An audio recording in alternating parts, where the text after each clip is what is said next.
So start on my little icebreaker question. So Pocono Television Network is relatively new. Can you tell me a little bit about it and what it's like to be on a newer like news station? Yeah, so what's cool about Pocono Television Network, or PTN for short, it's not a traditional news station. So you won't see any hard news or breaking news. It's more of a feature station, and it's operated by the Pocono Mountains Visitors Bureau. So it's basically a 24/7 travel channel. So we feature stories about the people and the places of the Pocono Mountains. So no hard hitting news, just all light, featurey content. And it's really cool to be part of something new because you can kind of make it what you want and craft your own experience. It was actually started by our CEO, Chris Barrett.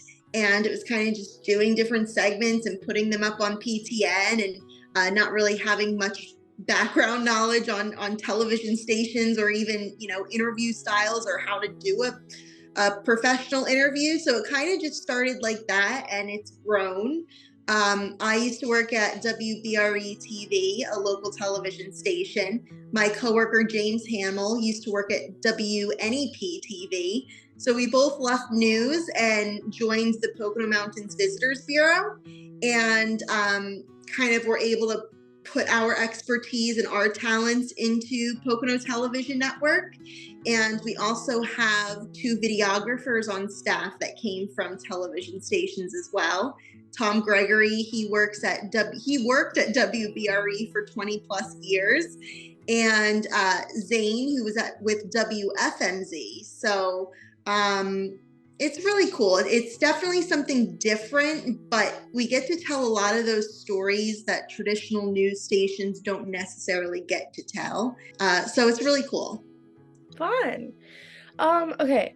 So I've seen you guys like have stories on like Facebook and stuff. Do you guys think that you are adapting to the decrease in broadcasting and increase in streaming? Yeah, so of course that is a big concern, especially for traditional news stations, that things are changing, that people aren't waiting till the newspaper comes in their mailbox every Sunday morning to read what happened yesterday. They're not sitting down at 5 and 6 and 11 o'clock at night to watch the news. So it's really important for all media outlets to pivot, because it's this like on-demand news now, news first approach, that you really have to get everything out on social media. And of course, you're combating a lot of fake news or false news, and a lot of misinformation spreads on social media. So you have to be very thoughtful about it. But yeah, I would say every story or piece of work that goes on air should also be represented online as well, because that's where your consumer is now. It's not the person reading the paper necessarily sitting down to watch 6 o'clock news. They're on social media as well. Do you guys post like your full like news segments on Facebook? Because I've watched like the whole things before, and I'm like, this is really long. Like, is it just the whole news story, or do you guys do something special for Facebook than you do for like other like TV or anything like that? So personally, for us at the Pocono Television Network, we're kind of playing around with it right now to see what the audience likes and what the audience engages with. We do a little mixture. We do post the full videos on Facebook, just because people who are scrolling through Facebook, they're more likely to press a play button and watch the video, versus if they see a link, they have to press the link, go into the article, then press the video within the article and wait for an ad to play. And you really lose a good amount of people that way. But for like a traditional news station, they do want you to, and it's protocol for a reporter to post the article, because that goes into, getting web hits and, getting traction for their website. So it really depends. Right now on Facebook, just because we are not a traditional news station, we can post the videos directly. And then like on Twitter, we usually post the article, which goes back to our website, PoconoTelevision.com. And on Instagram, of course, we're posting the full videos. So you said you're like a featured news station.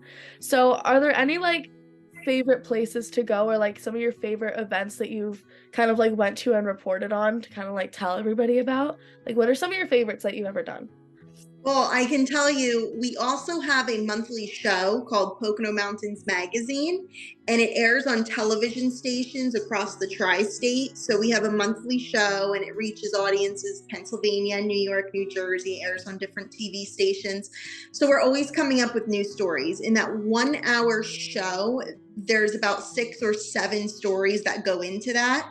And we shoot content a month in advance. So for instance, the stories we're shooting now this month are airing in December.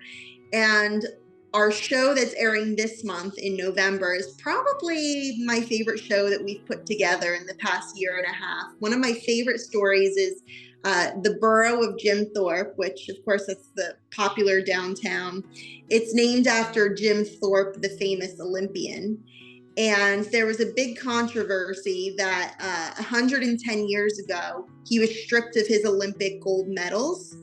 And recently, this summer, he was reinstated as the sole winner of the pentathlon and the decathlon, which he won over a century ago. So we got to sit down and interview his grandson and a shop owner in downtown Jim Thorpe, because they recently went to the Olympic stadium that he performed in Stockholm, Sweden, and they got to walk the track that Jim Thorpe competed on in 1912. So stories like that are really cool. And one of the benefits of working for Pocono Television Network is when you work at a news station, the news cycle is constant. It's called Feed the Beast. So something you work on that day, you need to turn it for the news that night. And you're turning multiple stories a day, throw in if breaking news happens. For PTN, we get to really take our time. And I don't have to put together a story in 3 hours because it has to get to air. I can actually take my time on it, make sure we have all the elements, do a quality job writing and researching it. Things that unfortunately you don't get if you're a reporter working at a news station. So what made you know you wanted to go into the media and into reporting and into the field? Well, I've always known that I'm a people person. Ever since I was little, I went to Notre Dame, the Catholic school, which is in East Stroudsburg. And my mom had me involved very early on in like acting and singing lessons. I was very into my high school musicals and plays. So I really liked putting myself out there and being in front of a crowd. And I remember one day, maybe like 6th or 7th grade, I was sitting down on my couch at home, turned on the TV, and I caught a local newscast. And I thought, wow, that seems like something I would really like to do.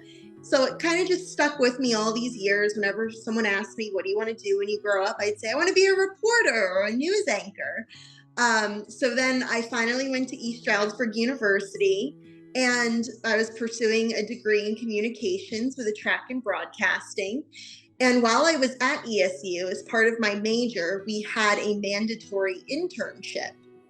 And my professor at the time, Rob McKenzie, took us to shadow a news station. It was the Pocono Newsroom on Main Street in Stroudsburg for WBRE TV, which covers 17 counties in northeastern and central Pennsylvania, including the Poconos. And after we looked around there, I talked to the reporter who was there at the time and said, can I do an internship? And she said, sure. So I got my paperwork in and started the internship. Got to shadow her and the videographer, Tom, out on stories. So whatever they did that day, I would go along with them, and I would write a mock story and study her scripts very hard to kind of learn from the best of the best. So I did the internship, and it really solidified that's what I wanted to do. And it just so happened that the reporter was leaving the television station around the time I was graduating from ESU. And I was offered the position of being the Pocono reporter for WBRE TV. So after graduating from college, I started that job right away. Eventually also became the weekend morning anchor, so sitting on the desk leading the newscasts. And I did that for about 5 years, up until 2019, until I left. But yeah, there was definitely some time when I was doing my internship and kind of transitioning into actually working there and being on air, that I was running from college classes to the news station and, to do stories for them. So it was a little chaotic. There was definitely some times where I missed the fun in college because I was more focused on the job and the career, because of course it was really exciting for me. So I did that until 2019, and then I left and joined the Visitors Bureau. But I still do work at the television station sometimes. I'm a fill-in freelance. I anchored the news 2 Saturday nights ago. I fill in on their lifestyle show, PA Live. So get to still go back every once in a while. Literally listening to you, same. Like I had because we've never actually met before, I didn't know like a whole lot about you, like with theater and stuff. I think that's also like why I kind of got into it, because like I love people and I like talking to people and just like being up here. So I didn't know you were also involved with that stuff. That's really cool. Yeah, and you know what? There's some people that were in my major and had similar stories that also did internships at WBRE and realized that they didn't like it. I don't know if you've heard of Eric Freen. Yeah, affected my year. Yeah, so there was one of my classmates at ESU was interning at WBRE when that happened. So her internship experience was in the news car for 10 hours every day, just covering the same story day in and day out. And it made her realize that this wasn't the career for her. And even though that stinks, at least she found out early so that she could pivot, and she still had time in college to explore other options too. So I always credit Rob McKenzie and the internship experience with got me where I am today. So yeah, I definitely recommend internships, even if they're not mandatory. Definitely do it. I mean, even if it's not paid. My internship wasn't paid. It was a lot of hard work and long hours, but going in on weekends and my days off just because I wanted to absorb it as much as possible. So the experience is always what you make it, and you can always get a lot out of it if you put a lot in. Like you said, did you ever think about wanting to do something else other than reporting? Because I know you said you were kind of stuck on it, but did you ever have that moment where you were like, maybe not, like maybe this would be cool? Like, did you ever have that moment? Or no? No, I think once I got it in my head that this is what I wanted to do, I was very firm in that, and the internship solidified I was in the right role. And but then towards 2019, like when I left, I did start thinking, maybe there's something else I can pursue. A lot of people who leave the news industry, they go into marketing or public relations, because it's kind of like, instead of being on the receiving end of press releases and pitches, you kind of flip the script, and now I'm doing the pitching and I'm writing the press releases, and it's kind of on the other side. And I just thought, I was thinking, what if there's a different opportunity out there for me? What if I can do something a little different? And I figured, now's the time to explore that and try that. What's the worst that can happen? So it was in my head, and I figured I might as well try something new and just give it a try. And I'm glad I did, but I'm also glad that I get to go back every once in a while and anchor here and there, or host the lifestyle show here and there. And I really love that coming into this new job, having the television station too is truly unique. So I still get to be out in the community and write stories and share stories. And I think that's something that's still very important to me. And if I didn't have that ability, I don't think I would be truly happy. But it's just a very it's a very unique opportunity. When you went to ESU, were there any like, because I know you said Rob was like probably like the biggest influence in kind of like helping you get to where you are. Were there any classes that really stuck with you? I'm not sure if anything has changed since when you went there versus now. I know like we're doing a little bit of like different things, but it sounds like pretty similar. Yeah, So, I think level 300 or 400 broadcast journalism. Do oh, you I'm in still that have? class now. Yeah, that Yeah. was my favorite. Broadcast journalism was my favorite class. And also, what I do recommend too, since you know that this is the career you want to do, you have the advantage that you can get a head start on it and kind of absorb everything, take on all the information. So, when I was a sophomore, junior, got all the gen eds out of the way, I took courses that I thought could possibly help me when I became a reporter. And one of those classes was corrections, and another class, I forget the title of it, but Intro to Criminal Justice, where it taught you about the court system. And I got familiar with a lot of the words that you'd hear if you were covering a trial or a preliminary hearing. So classes like that, I would definitely recommend, are very beneficial because as a reporter, you will be covering a lot of court cases. And there's a lot of jargon and lingo and words that are very hard to understand and follow. So if you kind of have some basic knowledge on those, like the different processes and steps in the judicial system, it's really helpful. Gotcha. I learned a little bit about it. I don't know if she was teaching, but I had Kim Bell. I have Kim Bell for Yes, this class. So did you have her as well or no? I didn't, but I know her through Blue Ridge. Yeah. So we actually just went to Channel 13 last week. I think I texted you about it. That was like the day I texted you, or Awesome. something like that. So we got to do like the same field trip that Rob took you on, but with Kim and to a different station, but like similar. It was really fun. That's Um, awesome. it's also my favorite class. So it's very fun regardless of who teaches it. Um, I guess it's kind of a me question, but I also might be able to include it. What did you guys like do in that class? Because we're doing like news briefs every week and stuff like that. Did you ever have to do that for your class? Yeah, we did the news briefs. Vintage radio, is that a requirement? That's not, but I know they still do it or like something similar to it, I think. Mm-hmm. Yeah, vintage radio. I had to be up at a certain time every morning. I think, and back in college, I thought it was so early. 9 a.m.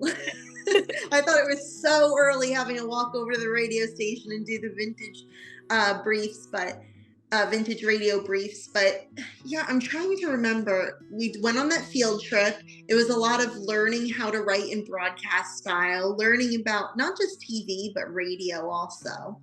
Um, yeah, I'm trying. It feels like it was so long ago. I graduated in 2016, but I just remember Rob being like a really good mentor, and maybe that's Kim to you. Like if everything she says to you is inspiring and renews your interest and makes you excited about the career. So it's always good to find a mentor too, and I feel like she would be definitely a good one for you.